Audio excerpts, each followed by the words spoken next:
Hello everyone. Through the Just BS 101 series, I am making an honest attempt to share a few snippets of my learnings from the business of sports. Today, let's talk about a possible approach to fan cohorting. In one of the previous videos, we had discussed how fan communication, especially when powered by MarTech solutions, forms a very key component of the first party fan data strategy for sports organizations. It helps them actively redirect and re engage fans over own digital assets. Now, when it comes to fan communications, how do we make it more compelling? I believe there are three questions that we need to answer every time we even start thinking about a fan campaign. Firstly, what exactly to communicate with the fan? Next, where to communicate with the fan? And finally, how to communicate with the fan? With that context, let's now dive deeper into each of these questions. Starting with what to communicate. How do we arrive at the exact core message that needs to be communicated with a certain fan? Few of these attributes can actually help us get to that answer. One, website or app engagement over a certain time period, or the kind or volume of content consumed over a certain period of time. Next, we could have the transactional history of the fan. For example, tickets, merchandise, memberships bought in the past. And finally, the level of the fan on the fan loyalty ladder. If we are to now imagine a possible real world example where few of these attributes actually come to life in a fan campaign. Let's imagine there is a sports team that has its own mobile application, and a certain fan used to engage a lot with this app in the past, but has not done so in the last, say, 3 odd months. How do we now craft a campaign to get the fan to re engage? Now, because of the previous activity, let's say that the fan actually has a certain number of fan loyalty points that are accumulated. The message could be you have 200 loyalty points in your wallet, and there are a certain amount of redeemable benefits that are available for you on the mobile application. Why don't you re engage in the next 24 hours and claim those benefits?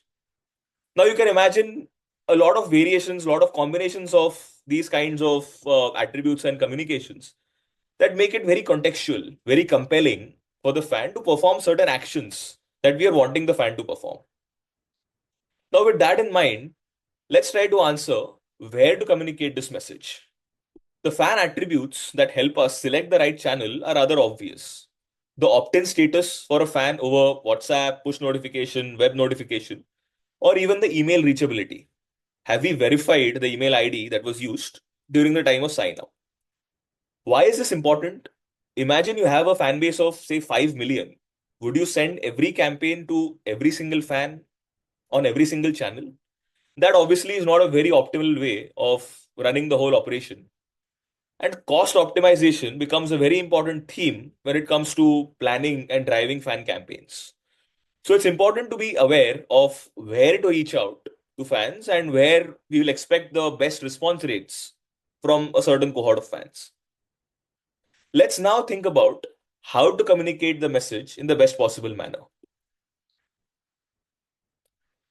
Communication becomes effective depending on the degree of personalization we're able to add to it. Now, what are the attributes that we can track that help us drive this kind of copy personalization? Few examples could be starting with basic demographics, name, age, city, etc. Then moving on to something like the favorite team or favorite athlete of that particular fan, or the use of vernacular language. Moving beyond just English and using local languages to engage local fans. And finally, we could again have something like a fan loyalty history in terms of the badges or tokens that are won by a certain fan or are available to win for that particular individual. If we extrapolate the same example that we had seen earlier, how do we make the same re-engagement message more compelling using few of these attributes? Let's say we start with name personalization. Instead of beginning with hello, we begin with hey Aditya. Using the name adds a certain level of intimacy to the communication. Instead of sending the message to me in English, you could choose to do that in Marathi, which is my mother tongue, and make me feel that slightly more special. Favorite athlete, for example. Let's assume my favorite cricketer right now is Rohit Sharma.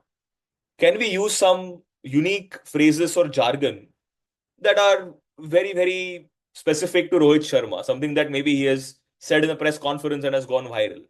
Can I plug in something like that in the message copy that immediately draws my attention and makes me read through the whole thing? You can actually now imagine multiple different variations and combinations of what can be done with these kinds of data points to make the message more enduring, more compelling for fans. Hope you found that useful. Stay tuned for more.